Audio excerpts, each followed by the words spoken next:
Hey everybody, welcome in episode number 2 of the Mount. We're back, me and Jagro, or Panda, or Jason, or whatever you guys feel like calling him at home.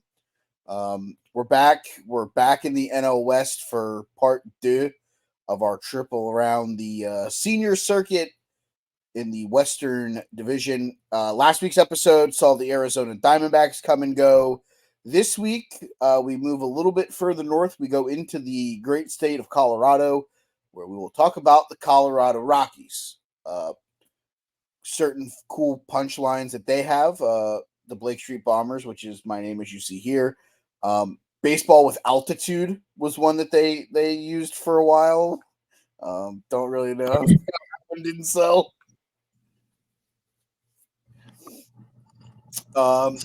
So before we kick into the Colorado Rockies, I've been to Coors Field. I love Coors Field. I wish it wasn't on the West Coast because I'd love to go to Coors Field more. Have a lot of cool memories at Coors Field. I got to watch batting practice on the field. Got to have a conversation with now Hall of Famer Todd Helton. That was pretty cool.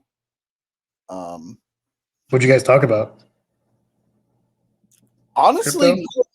not a lot. I think it was more like, he was talking about his kids, because he asked how old I was, and it was right after I graduated high school. It was like non-baseball stuff. Like, he was a really cool dude. Yeah, he seems like a cool guy. I got to obviously friend of mine, Jeff Baker, former Colorado Rocky, actually had an at bat in the World Series that year that I went out to Coors Field in the loss to the Red Sox. 07. Correct. Graduated in July of 07. Or excuse me, June of 07. Was in Colorado in July of 07. They played in the World Series. I'm not going to say Colorado fly me out there because you haven't been to another World Series since, but you haven't been to a World Series since I stepped foot in Coors Field. I'm just saying. Just saying. Saying, guys. I heard there's a head of food concourse taste testing position that needed to be filled. Feel free, man. Anything to help the team, guys. Yeah, I mean, you gotta do what you gotta do. I'm there. You guys go to the World Series. Let's go. Let's do this thing. I feel like we can run this back. All right, let's get down to it. Let's talk about the Mount Rushmores here. I went first with the Diamondbacks. I will let you go first with the Rockies. Give us your 1-1 on the Rockies. Putting the pressure on me real quick. I just why was my mind going? My mind's going blank right now. I don't understand why. I literally had my 4. Oh, Todd Helton. Yeah. What am I? What do you want me to say, Todd Helton? Because we both have Todd Helton. Todd Helton in 17 seasons as a member of the Rockies. 2,247 games. He hit 316 with a 414 on base percentage, 2,519 hits, 592 doubles, 37 triples, 369 home runs, 1,406 RBIs, 1,335 bases on balls, a 5-time All-Star, 6 top 20 MVP finishes, and a 61.8 WAR for his career. He led the league in hits, doubles, and RBIs in the year 2000. Yeah, that was the year he got robbed of the MVP. Obviously, he wasn't even like he was 5th in voting in MVP that year. Like, who was ahead of him? What? Hold on, I'll look it up real quick. Give me a second. Yeah, I mean, a bunch of Hall of Famers, kind of, not really, actually, but I mean, still, Jeff Kent.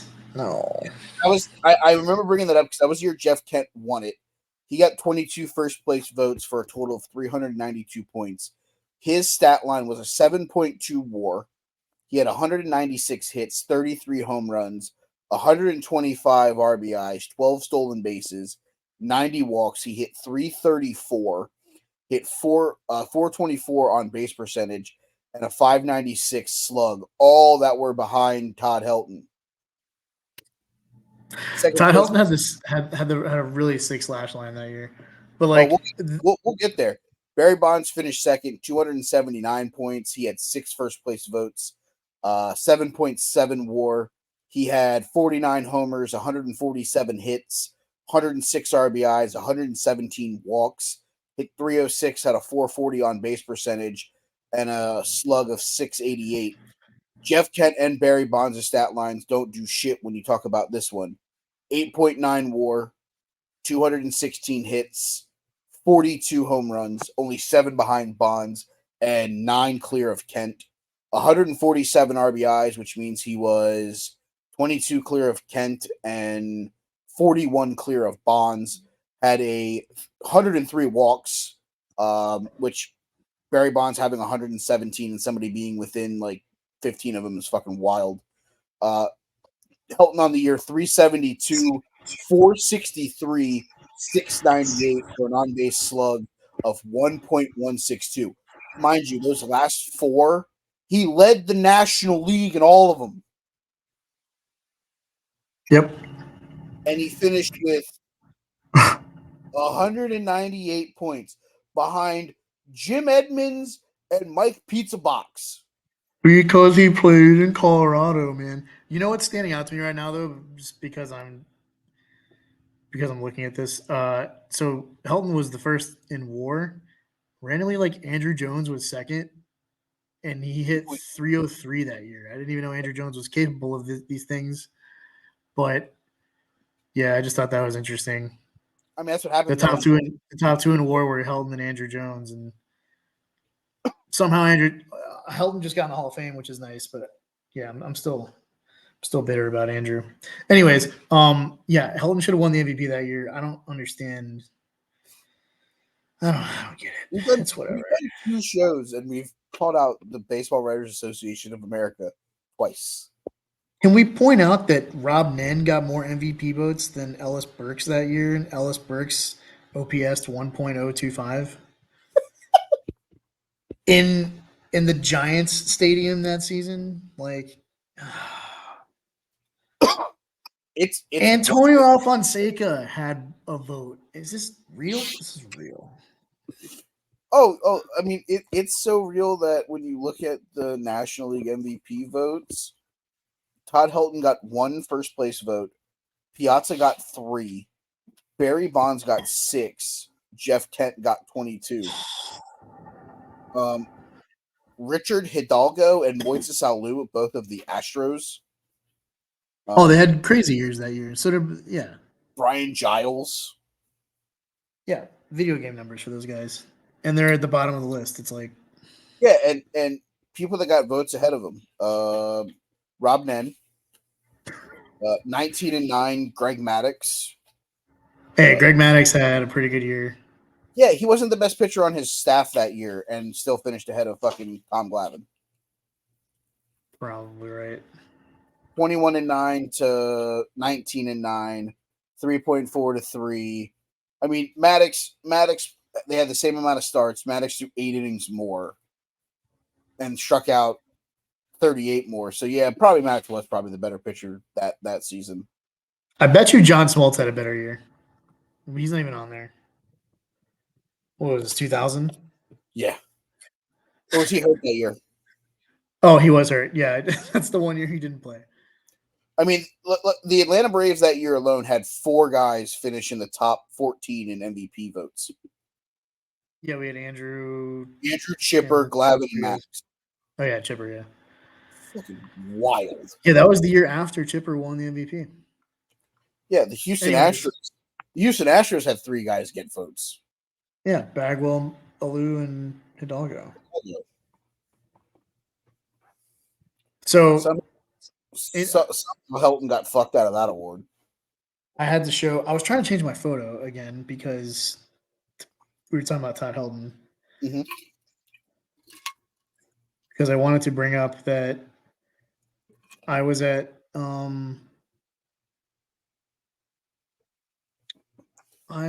there we go. My gut popping out.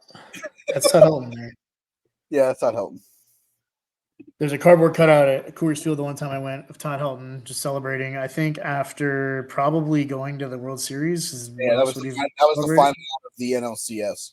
Yeah, it certainly wasn't him celebrating winning the MVP. No, no. So, so yeah, I was at Coors Field once. Yeah, it was a great experience. Really cool field. I think the game I went to, Nolan Arenado hit a walk-off home run, and I was like, I think it was the year before he got sent to St. Louis. Mm. But at the time, I think Arenado was in the league for 5-6 years. He'd already like established like a Hall of Fame career. It's like insane. We may discuss Nolan Arenado here shortly. We'll Yeah, see. spoiler alert. Yeah, my first pick for the Rockies, I obviously had Todd Helton on mine because if you don't, how do you like? There are layups here, boys and girls. You don't miss the fucking layup. My first pick representing Maple Ridge, Canada. We drink some great Molson beer in his honor. It is Larry Walker. Larry Walker, in his 10 seasons, was a member of the Colorado Rockies, played in 1,170 games, had a 334 batting average, a 426 on base percentage, 1,361 total hits, 297 doubles, 44 triples, 258 home runs, had 848 RBIs, 584 bases on balls. He won an MVP, was a 4-time All-Star, a 5-time Gold Glove Award winner, a 2-time Silver Slugger, and had a career WAR of 48.3 as a member of the Rockies. He is a Hall of Famer. People want to remember him for his time in Montreal. But What? No. I think this guy literally became the guy when he turned his helmet backwards in the All-Star game against Randy Johnson. And that's your photo now.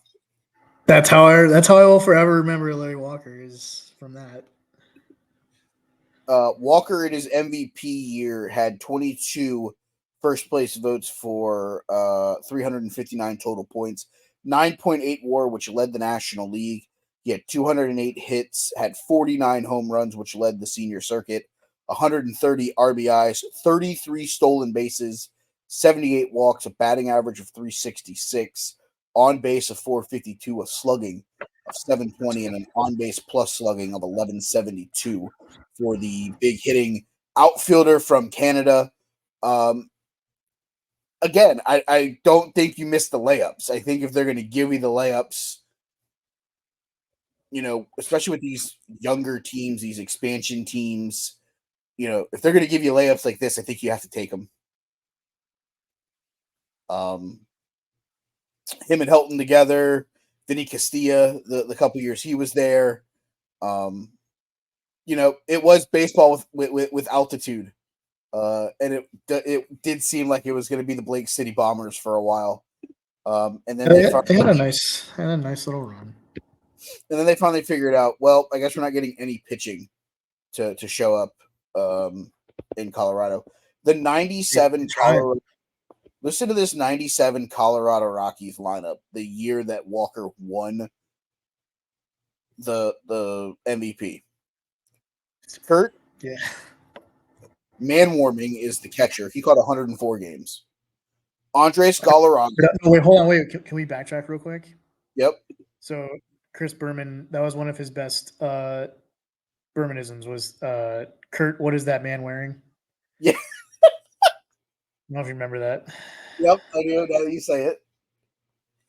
So he was the catcher. Andres Galarraga was the first baseman. Eric Young Sr. was the second baseman. The shortstop was Walt Weiss. The third baseman was Vinny Castilla. The left fielder was Dante Bichette. The center fielder was Quentin McCracken. Yo, for what it's worth, I use Quentin McCracken quite a lot on Immaculate Grid. He's one of my favorites. He's McCracken. Yeah. Larry Walker, obviously. Their bench had the following names on it. We talked about Ellis Burke. I feel like 32 home runs. Something happened that year. Yeah, how was he a bench player that year? That makes no sense. He had 100. It was honestly he played He 100. hurt. He played 119 games. Yeah, I'm thinking maybe they like he would start or maybe McCracken would start and they bring in him for defense or Against, something. Because how did he still have that many at bats and whatnot? He had way he more at bats than McCracken did. Yep. Honestly, I think Ellis Burke was the starter, and I think Quentin McCracken came in for defense. Yeah, he just probably had more games played. Yeah. Burks They probably like got hurt that season because he had to have McCracken gotten played hurt. in 147. Burks played in 119. Yeah, McCracken couldn't hold a candle to Ellis Burks. Let's be honest. 32 homers, 82 RBIs. Nefi Perez was their one of their infielders. Jeff Reed was their backup catcher. Jason Bates was an infielder. John Vanderwall was a utility guy. Some Yeah. young kid at the age of 23 played 35 games named Todd Helton. Craig Counsell played in one game as a member of the Diamondbacks. Oh dang. He did not get a plate appearance. He came in as a defensive replacement. That is wild. So he made his debut with Colorado. And this, oh my Well, that was the God. same year. They must have traded him to Florida because that was the same year that he was on the Marlins and they won the World Series or something. Maybe he got released. Let's look real quick because it may be one of those where he got traded and then got traded again. Oh, Let's he look. made his debut in '95. I see. So in 97, the Rockies traded him to Florida for Mark Hutton. Makes He, sense. he got drafted by the Rockies in the 11th round of the 92 amateur draft. Yep. And he went to Notre Dame. Cool. They did His not. The nickname. Rockies had one pitcher finish with a record over 500 out of the starters. God. Was it Marvin Freeman? Frank Castillo went 6-3 with a 5.42 ERA in 14 starts. Never heard of him. Roger Bailey 9-10, Jeff Thompson 7-9, Jamie Wright I 8-12, remember Kevin Ritz. Yeah. Kevin Ritz 6-8, Bill Swift 4-6. Their closer Jerry DiPoto 5-3 with 16 saves. Mike DeGene Pedro Estacio sighting. Okay. Curtis Laskanik 4-0 out of the bullpen with 2 saves. God, this fucking team is awful. Yep. This team finished 83-79, finished third in the NL West, and he won the MVP. So you don't have to play for division winners to win the MVP unless your name is Todd Helton. Yeah. What you're telling me. All right, cool. Panda, who do you have at number 3? Oh man. I really hadn't put too much thought into this one, but I think I have to go with Dante Bichette. All right. I will. A few things here, and yeah, I mean, he was there for 6 or 7 years, like during the same time frame as all his other guys. He was like, I don't know, he was just like a badass. Like he was like the face of the franchise essentially. Even when Larry Walker was winning MVPs, people were like, "Who do you know on the Rockies?" They're like Dante Bichette. I'm looking for Dante right now. He is not in the top 20 of WAR in Rockies history. Oh, brutal. I pretty much chose him over one other person, which I'm kind of upset about, but like that's my pick. I just like I don't know, like I knew like a couple Rockies fans and they just like love Dante Bichette and it was like he was just like Dante Bichette played 7 seasons in Colorado. yeah. He hit 316 with a 352 on base. He had 1,208 hits in Rocky, 270 doubles, 18 triples, 201 home runs, 826 RBIs, 105 stolen bases, He walked 226 times. He finished second in the MVP race in 95, had 3 other top 20 finishes and 4 All-Star game appearances. Yeah, 4-time All-Star.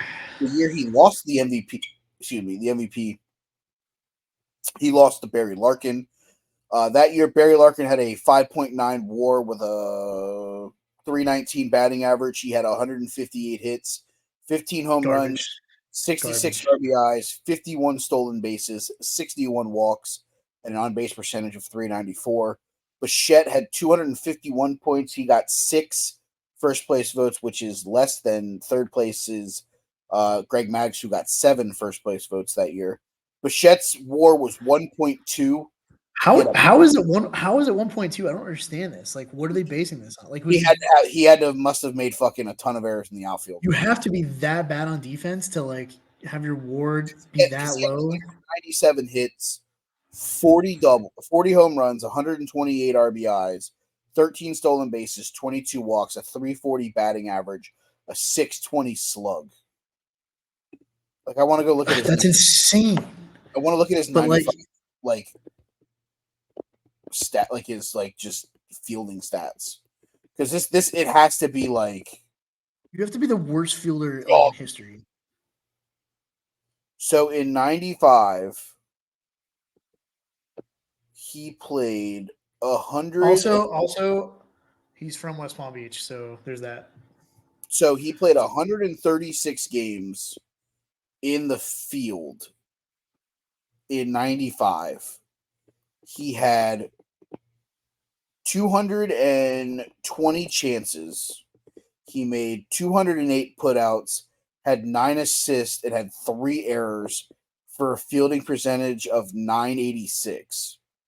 He had a RTOT of -18. Yeah, you're basically telling me that this guy is fucking just dog water in the field. I don't care. I love Dante Bichette. Oh, I get it. I do not have him in mind. Wait, so we're gonna have different 4 this time. That's basically. We will at least have one different. We will confirm at least have one different as Confirmed. Right, we both have Todd Helton. We both have Larry Walker. You have Dante Bichette. I did say spoiler alert. We'll probably talk about him in a little while. My number 3 is Nolan Arenado. Yeah. Is that who you have at 4? Yep. Okay. That makes sense. Nolan, in his tenure as a member of the Colorado Rockies, he had 8 seasons for 1,079 games as a member of the Rockies. He hit 293, had a 349 on base percentage, 1,206 hits, 262 doubles. Shout out to you, Panda. That's just It's a good number. 262. Good number. 27 triples, 235 home runs, 760 RBIs, 684 walks, 5-time All-Star, 7-time Gold Glove Award winner, 4-time Silver Slugger, had a 40.1 WAR, was first in total bases in 2015 and 2016, and he led the National League in home runs in 2015, 2016, and 2018, and led in RBIs in 2015 and 2016. Yeah. Nolan Arenado was a pretty easy one for me to put here. I get it. He's no longer there. He's in St. Louis. He's had 3 fairly decent years as a member of the Cardinals. But his best years were, I believe, and I will say this, were in Colorado. The year 2015, where he hit 42-130 and had the most total bases, he finished 8th. Yeah, and you want to go glove. It's not like he's slouch on defense like Bichette. Yeah. And he finished 8th in the fucking MVP race that year. And then the following year, after finishing 8th, he finished 5th. Then he finished 4th. His best finish was 2018, where he led the National League with 38 home runs. He finished 3rd behind Christian Yelich and Javier Baez. Good old Javi Baez. That Yelich year was comparable. Yelich had a better WAR. Yelich had 187 hits to an Arenado's 175. Arenado had 38 home runs to Yelich's 36. They both had 110 RBIs. Yelich had 22 stolen bases. Arenado only had 2. Yelich hit 326. Arenado hit 297. Yo, So, shout out to Lorenzo Kane here for oh yeah, somehow being 7th in MVP voting. shout out to Nolan's teammate and now current Red Sox Trevor Story for finishing 8th that year. Matt Carpenter, top 10. Jesus Aguilar somehow got a All-Star or got a MVP vote. Nick Yep. Markakis, love it. Bored. Anthony or Ronald Acuna was a rookie that year and got 19. votes. I didn't Yeah, even know he was playing back then. Thought that's crazy. he got more votes That's than wild. Turner. Just wild. Yeah, I think Arenado's a pretty easy selection here. I know that you have Arenado at number 4, so I guess that leaves me with revealing who I have at number 4. And this one, Well, wait, can I guess? sure, I think it's gonna be Tulo. it is not Troy Tulowitzki. Ooh, hold on. What the hell? It's not Tulowitzki? Nope. I went back and forth Mm, between 3 names. Tulo was on the short list. I only get one more guess. I need Okay. it. Oh, man. Why is it so hard?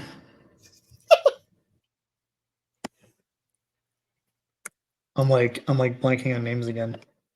So hold on, give me one sec. Oh, it's not a pitcher. It is not. I don't have a picture anywhere near this list because why would you? Did I show off my shirt yet? I don't think I showed I off don't my know if shirt you yet. did or not. Yeah, I'm wearing the City Connect shirt because it's the best. Oh, Dante Bichette's face is in the way. Oh, looks like weird. Yeah. Yeah, love the City Connect for Colorado. Also, a fun tidbit about this hat. It's it's got the batting practice logo, but it's not the batting practice hat material. It's like the regular season Oh, is it? 5950. That's Yeah, sick. it's just like a custom hat that I found. Yeah, it's like the regular 5950. I have another one with this logo on it that is like the mesh, Yeah. but I feel like this one's more unique. Anyways, who was I gonna guess again? Oh, Charlie Blackmon, I guess. It is Chuck Nasty. All right, I give you that. The other name that I went back and forth on was Matt Holliday. Yeah, man, Holiday too. I settled on Charlie Blackmon. Man, I feel like an idiot for taking Bichette now, but I kind of like it though. Oh, that's fine. I don't hate the Bichette play. I went with a little bit more the run that they went on when they were that core group trying to go like 35-0 to get to the World Series, just to get kicked in the throat Swept. by the Red Sox. Bichette happens. Yeah. Charlie Blackmon in 13 seasons as a member of the Colorado Rockies has played in 1,500 games, has a 296 batting average, a 355 on base, 1,690 hits, 310 doubles, 63 triples, 215 home runs, 749 RBIs, has 449 walks, is a 4-time All-Star, a 2-time Silver Slugger, and led the league in 2017 in hits with 213 as well as 14 triples that year. I went with Chuck over Tulo and Holiday. I'll read Tulo and Holiday's stat lines real quick, and then we can discuss that. In 10 seasons, Troy Tulowitzki played in 1,045 games, 299 batting average, a 371 on base, 1,165 hits, 224 doubles, 24 triples, 188 home runs, 657 RBIs, 435 walks, 5 All-Star games, 2 Gold Gloves, 2 Silver Sluggers. Matt Holliday, in his 6 seasons in Colorado, played in 723 games, hit 319 with a 387 on base, 863 hits, 190 doubles, 23 triples, 130 home runs, 486 RBIs, had 260 walks, a 3-time All-Star, a 3-time Silver Slugger, and a second place in the MVP race. But what got me to land on Charlie Blackmon over those guys is he is going to inevitably be a guy that, as long as he just doesn't frustrate, I think he just stays in Colorado. Yeah, I didn't realize he's been there for 13 years. Well, I guess the first couple seasons he was kind of just like a reserve or like a rookie, but he's been 2000, full time with them for about 10 years. So yeah, holy shit! And he stole 43 stolen bases one season. I didn't even realize that. yeah, he stole 43 bags in 2015. This past year, in 96 games, he had 100 hits, 24 doubles, 5 triples, 8 home runs, had 40 RBIs. Hit 279. Um, the numbers are obviously declining. I would be remiss if I didn't say that there's a real chance that this season may be the final year of Charlie Blackmon in Colorado. And I think if there's a guy that I want my young outfielders learning from, it's a guy like Charlie Blackmon. He showed up every day. He played every game hard. He took things seriously.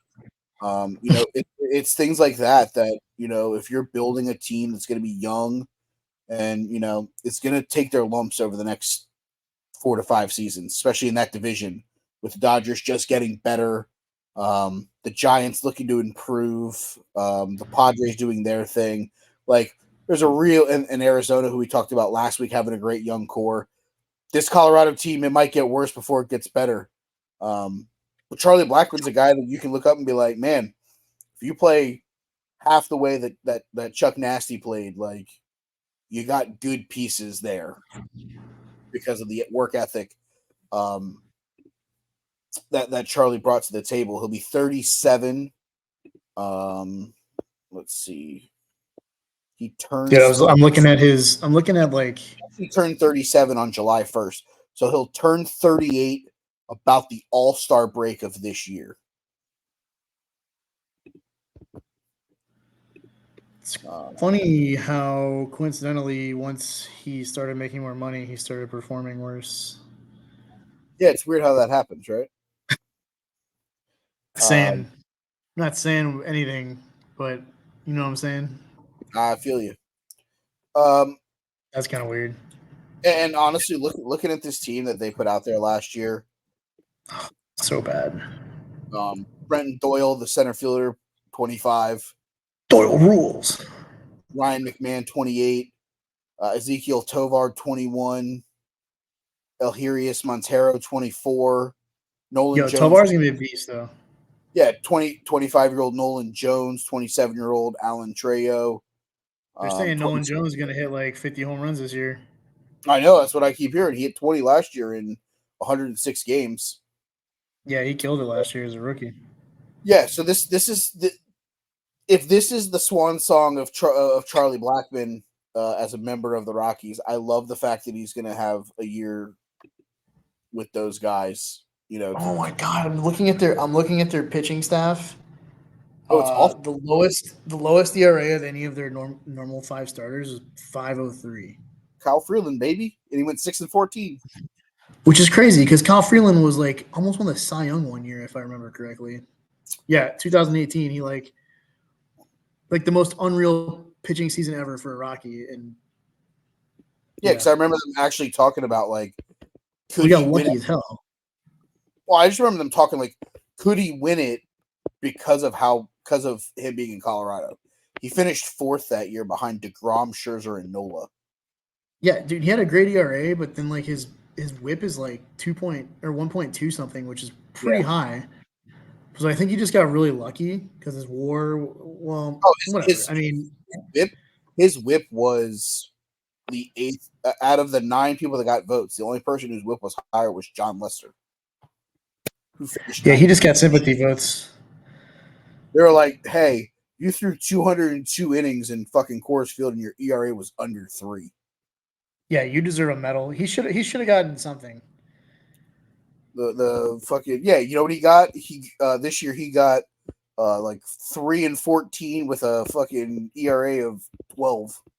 Like, was his whip lower this year? I bet it was lower than when he almost won the Cy Young. No, God, I, it was. It God, I hope wasn't. not. 1.4. It was like 1.4. Uh, Yeah, he's Austin Gomber, terrible. Austin Gomber 9 of 9. Chase Anderson 1-6. Ty Blanche 3-3. Chris Flexen 2-4. Connor Siebold 1-7. Dude, these names are just. Oh man, vomit inducing. Pete Lambert 3-7. Ryan Feltner 2-4. Good Christ Almighty! You know, Austin Gomber went to FAU. I do remember that Go Owls! a long time ago. Um, so honestly, what really did me in is that I felt that if Matt Holliday would have stayed 1 or 2 more years and had those first 2 years that he had in St. Louis in Colorado, I feel like he would have probably been ahead of Charlie Blackmon. Yeah, And the way that the Tulo saga ended in Colorado, where it was just like, oh yeah, well, you're not going to sign me, so just fucking trade me. And it was one of I those got a things. soft. I have a soft spot in my heart for Tulo because he went to my alma mater, Long Beach State. Oh, I love Troy Tulowitzki. The only thing that But upset me is his career as a member of the fucking Yankees. That's the only thing that he I went to Toronto after Colorado, right? And then correct. he got hurt. And then he took 2018 off, and then he played 5 games as a member of the Yankees. Hit his final home run as a Yankee. Went 2 of 11 with a 182 batting average, a 308 on base, and a 545 slug. Yeah, he just got crushed by injuries. He was so good. Oh yeah, 1,000%. And the trade that sent him to Toronto, LaTroy Hawkins and Troy Tulowitzki on July 28th for Yeah. Miguel Castro, Jeff Hoffman, Jose Reyes, and Jesus Tinoco. Troy Hawkins is a immaculate grid Hall of Famer, Yes, by the way. 1,000%. Um, it really just felt like, you know, if he would have stayed in Denver, because prior to him leaving Denver,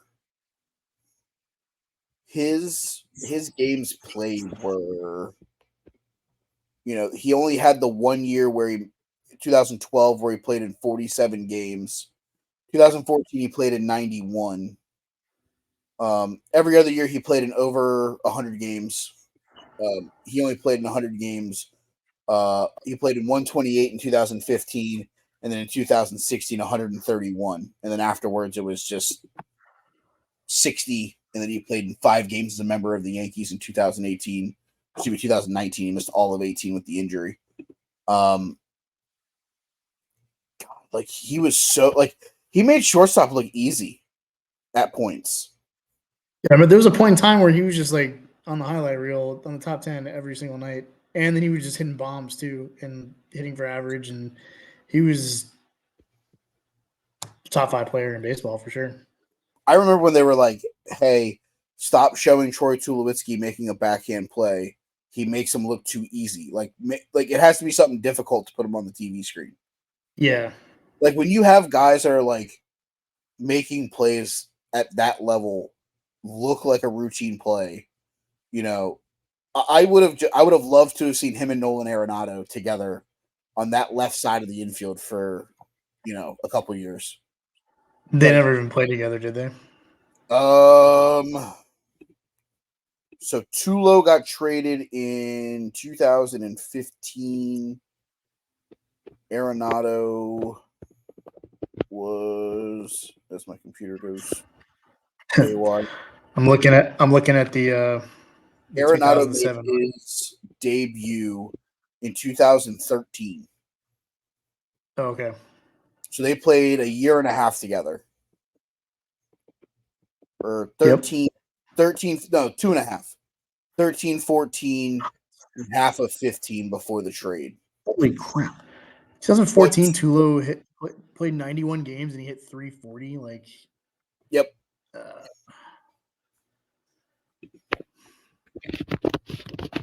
and he won two Gold Gloves. Yeah, he's like, man, yeah, injuries just crushed him. Oh, absolutely. This is one of those where, you know, and he was actually hired as an assistant coach for the Texas Longhorns when he retired, and then chose not to go back. Let's see. Yo, so I'm looking at the 2007 Rockies roster. Mhm. Guess who popped up at age 42? Steve Finley. Forgot he played on the Rockies. He was there for literally a season. The age 42 year, standard. And then So, there was guys like Brad Hopp and like Garrett Atkins who had the most absurd seasons and just never did anything else after that. yep, Brad Hopp turned that into a Well, contract. Brad Hopp did. Brad Hopp had a nice 4-year stretch, but Garrett Atkins was just like one. I think he had one good year, and So, yeah, Troy Tulowitzki, and you can go. 2 good I know years. I know we don't do free advertisement, but purpleroad.com, I googled it. It was, what if Troy Tulowitzki had not been injured in 2014? We talked about the stat line. His injury history, just as a member of the Colorado Rockies. He tore his quad in 2008. He cut the palm of his hand and needed 16 stitches the same year. In 2010, he fractured his wrist. In 2012, he strained his groin that would require season-ending surgery. 2013, he fractured his rib. And 14 was a hip flexor strain that required season-ending surgery. In 12 and 14, it cut his seasons to 47 and 91 games, respectively. They were literally like, if he had not got hurt in 2014, because in 91 games, he was putting up a B WAR of 5.8, his fourth highest B WAR. They were talking about what he would have done in a full season. They were like, they probably still would have finished fourth in the division, but they could have maybe have made things closer. In a hypothetical stat line, based off of the pace that he was going at, he would have had 190 hits, 32 doubles, 2 triples, 37 home runs, 93 RBIs, 89 walks, a batting average of 339, and an on base percentage of 431. And probably a Gold Glove. Definitely a Gold Glove. And honestly, it probably would have put a small damper on the potential trade talks. Yep. He probably would have stayed, and you could have honestly had an infield that was Nolan Arenado, Troy Tulowitzki, Trevor Story. That's possible, yeah. Or you could have traded Trevor Story and went and got pitching because he was still a young prospect at the time. Oh, and they had DJ LeMahieu. DJ led the league in What the hell? average before he Was it left. 2000?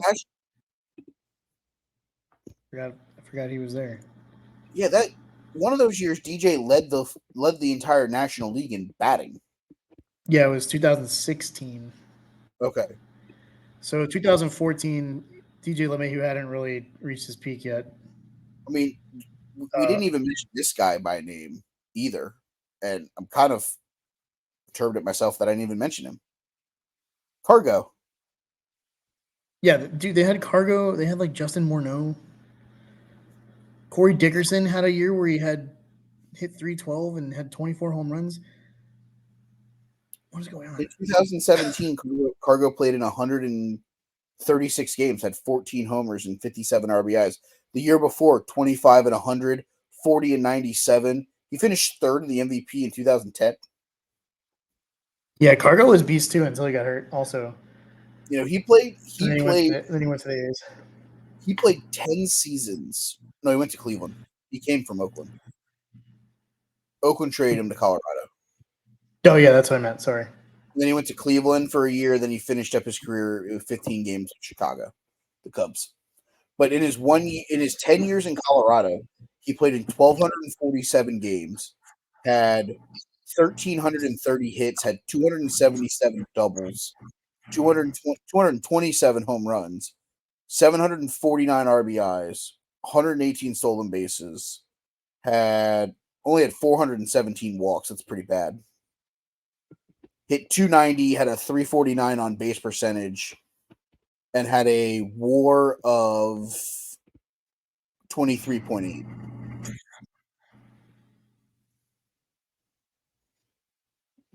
And the trade that sent him to Colorado Rockies was Oh, dude, I remember this one because it was like so bad at the time. he got traded But I can twice. remember. He was signed by the Diamondbacks as a free agent, and then went over in the trade for Dan Herron. It Oh was yeah, him. It was him, Brett Anderson, Chris Carter, Aaron Cunningham, Dana Eveland, and Greg Smith to Oakland for Dan Herron and Connor Robertson. Then the following offseason, Oakland traded him with Greg Smith, and Houston Street to the Colorado Rockies for Matt Holliday. Houston Street. I love the fact that it was Matt Holliday was the piece that went back in that trade. I'm looking at some really stupid stuff right now. In what I guess regards? Justin Morneau led the league in batting average in 1 year with the Rockies. Had no idea. Didn't you lead it with the Twins a couple times? I don't think he led the league in batting average, but he won an MVP.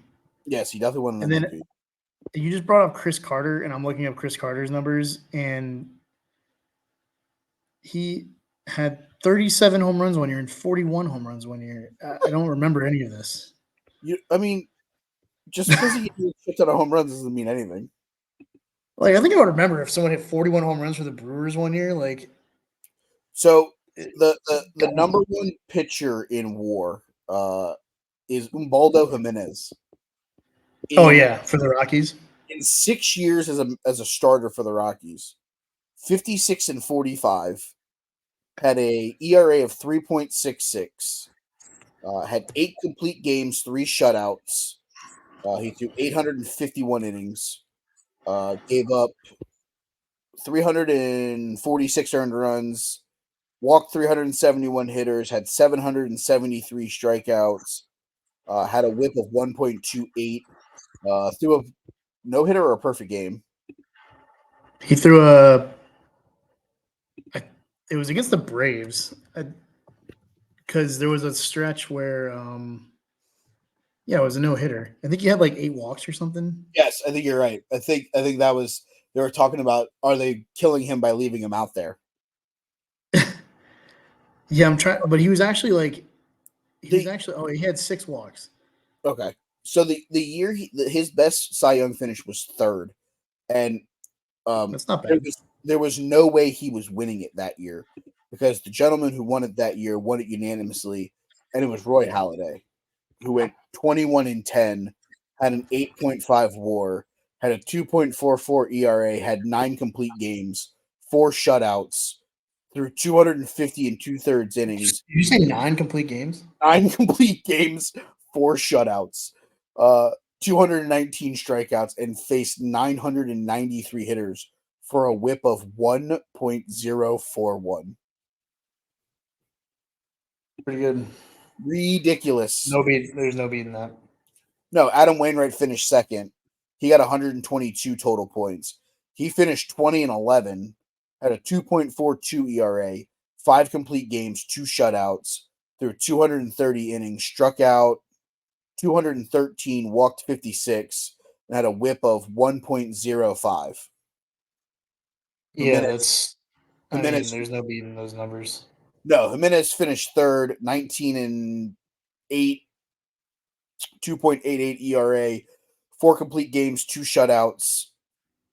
He walked 92, struck out 214, had a whip of 1.155. That's a pretty good K to 9 ratio. Oh, absolutely. Like his numbers are great, but when you're going up against height of prime Roy Halladay and a great year from Adam Wainwright, Yeah, pretty tough. it's tough to beat those. Um, yeah, so that's the Colorado Rockies. This one went a little bit longer than last week's. We got to talk I some can't health. even I can't even think of like current Rockies that might end up on a future. You know how we mentioned like Zach Yeah, Allen and I mean, obviously the name from a recognizable standpoint would be Chris Bryant, but he's not having great years as a member of the Rockies. no, This is he's not even in the conversation. no, this is one where if you're looking at it, um, I don't necessarily know that there's anybody actively on the roster right now that's in the ballpark. Obviously we talked about Nate There Jones, isn't. Nolan Jones, um, you know, Ryan McMahon has had a couple of good years. But if it's not Nolan Jones, you know, He's my Mon- best. I'd say he's the best bet to do anything. But I other than mean that, I don't him, see anybody. Oh, Montero, and maybe Tovar if he actually yeah, that's what I'm blossoms. saying.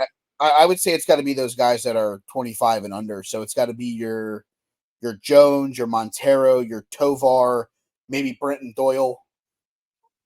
Depending on how good of a year he has. Last year in Yeah, 106 games, he had 16 doubles, 5 triples, 10 home runs, 48 RBIs, 22 stolen bases. His strikeout numbers were absurd. He only hit 203, so you're not really going to crack it with that. But, nope. obviously 24, 25, he can Yeah, and find. there's no pitchers that I see. Man, it's bad. And honestly, like the worst part is it's just going to get worse. Like I'm not trying to be negative Nancy, but like it's not good. Like, and I'm looking right now at the Rockies' top prospects. Um, Second baseman, shortstop Adele Amador. They're saying sometime in 2025. He's 20. He positions at a shortstop, second baseman. Chase Dollander, a right-hander for 2026. He's in rookie ball right now. He's 22. Yonquel Fernandez, an outfielder. Jordan Beck, an outfielder. Both of them like 2025. They're 21 and 22 respectively. Sterling Thompson is an outfielder, second baseman. He's in Double A. They're saying 2024 for him. Zach Veen, an outfielder, 2024. I Like actually heard of Zach Veen. he's honestly he's the only one out of the top 6 that I've actually heard of. I think he was like a first round pick a couple years ago. Let's look. He is a outfielder. He was the He played. he He played for played the already. He made his debut, I think, didn't he? Last year? no. No, maybe not. He played in Spokane and Hartford in Oh 22 yeah, and because I remember he's from Florida though. That's how I remember him. 2023 he played for the Yard Goats, hit 209, had 36 hits, 7 doubles, 2 triples, 2 home runs in 46 games. So I think he was hurt last year. Yeah, he had some decent numbers before that, but maybe he'll develop. Well, First, if you're a Colorado Rocky fan, we're sorry. yeah. Sorry for bringing up all those terrible memories. I'm sorry that it's just going to be even rougher for the next couple of years. Yo, you know who was a Colorado Rocky? Jeff Baker. Dale Murphy. Oh, was he? Yeah, he was like my favorite player growing up. I want to just find like the most random Rocky of all time that I can figure out real quick before we wrap this up. Oh, you know who? You know who? Like, if someone says Rockies, and I'm like, this is who I think of immediately. It's my guy McCracken. Like every time. I thought you were going to tell me that it was Marvin Freeman, former. I did say Marvin Freeman. Did I mention him earlier? Yeah, because he used to be on the Braves. Yep. I only remember these guys because there was like a 1993 baseball card set with like it was just like all the Rockies. And I remember like McCracken and Marvin Freeman and like David Need. Yep. I forget Marvin who else. A bunch of Marvin clowns. in the 1994 season went 10-2 with a 2.80 ERA in Colorado. Yo, he wasn't a joke. But if you I look at will the 93 Rockies, I think like Armando Reynoso was on that team, maybe. Well, we'll go to 1 year Joe later, Girardi. the 1994. This is where I will leave the fun that is. The starting catcher who caught 93 games for the 94 Colorado Rockies, Joe Girardi. Yeah, Joe Girardi. Yeah, he was there the year before that. I'm just saying when you're looking at it, that's a great way to finish it. Yeah, I remember like when they had the expansion draft, he was like one of the top guys. And it was like him and like Andres Galarraga. Yep. And Dante Bichette, obviously. Charlie Hayes was second in WAR that year. Yeah, Charlie Hayes was a beast. Jayhawk Owens, whoever the heck that is. Oh, Jayhawk Owens. Yeah, I used him once in Immaculate Grade. He was like a backup catcher, right? Yep. Played 4 years in Colorado. Yeah, never heard of him. Had a total of 323 at bats. Hit 232. My dog Jayhawk. A Yeah, he was. random Rocky from 2001, Juan Pierre. Oh yeah, man! Before he went to the Marlins. How about Todd Walker? Oh yeah, after the Twins. Yep. Jeff Cirillo. Ron Gant was in that lineup. Wait, Ron Gant was on the Rockies? No way. 36-year-old Ron Gant played 59 games, had 44 hits, hit 257 in 2001. He was also on the Angels. I did not know this. I know he was on the Braves, the Reds, the Cardinals, the Phillies. He was in the Padres and the. This is crazy. All right, need to. A friend of mine, James, will appreciate this. Member of the 2001 Colorado Rockies, backup catcher Sal Fasano. Yo, didn't I mention Sal Fasano earlier? I don't know if he did or not, but Was it just in my head? Might have just been in my head. My friend James loves him some Sal Fasano. Anytime he can give me a Sal Fasano reference, he would. No, I remember Sal Fasano. No, I think I was gonna text you like, dude, like my favorite Cincinnati Red of all time is like Sal Fasano. I don't think I texted you. I don't even know if he was ever on the Reds. He wasn't even on the Reds. What am I talking? I don't even know what I'm talking about. He was on the Phillies. He was on the Royals. Toronto, Baltimore, Anaheim, Kansas City, Oakland. He must have been a coach on the Reds. I remember seeing him in a Reds jersey. I'm losing my mind, I guess. We're all losing our mind. I just enjoy the fact that he was part of a trade with Alex Ochoa to the Anaheim Angels for a player to be named later and Jorge Fabregas. Oh my God, Alex Ochoa was like supposed to be a beast for the Mets. He was traded back in the day. He was traded with Mac Suzuki to Colorado for Brent Maine. Yeah, I know Brent Maine. He's got a career WAR of 3. Played in 15 seasons. Damn. All right. Yeah, Brent Maine was on Colorado, Kansas City. Remember him? Yep. Oh, balloons. You got anything to plug or promote before we leave? Nah. Not much doing. You'll get better at this before it's all said and done. You can follow me on. Yes. I was gonna say you know all the people running the stuff, so I do. I don't have much to say about that. I don't know them. I mean, you can always pitch Blake's Golf Shop over on the Oh, whatnot. since you are Blake Street Bombers today, I am. That's why I am. It makes sense. Blake's Golf Shop on Instagram. I think it's just Blake's Golf Shop. While you look that up, I'll hit the rest of this fun stuff. You can follow me on Twitter at They Call Me Burn. Follow the show, the Hub, the Huddle Up Inc. feed, Huddle Up. Was it Huddle Up Inc. I think on Twitter. If either way, go to at Big Jim Sports. That is the leader and confidant of the Huddle Up Incorporated feed. That's Big Jim stuff. And there's a link tree to T Public where you can buy some merchandise and shirts and cups and stickers and cool stuff. There's also the links to all the rest of the guys, including Ernest, Big Jim himself, student of the game Kyle Nash, Matthew Muhausen. Did you figure out what it is? Blake's Golf Shop at Blake's Golf Shop. At Blake's Golf Shop on Instagram in honor of the Blake Street Bombers. We'll be back next week. We talk about the You can follow me on my Instagram handles right there too. JGrow2626. Yeah, mostly just posting things about my cat recently, but maybe I'll delve more into the sports universe. Yeah, we'll do some more fun stuff. Next week's show will be a fun one. It'll be one where there's a lot of names to go through. We talk about the Giants on next week's episode of The Mount with Jay Grow and Mikey B. Until then, we will see you guys on the flip side. Good night.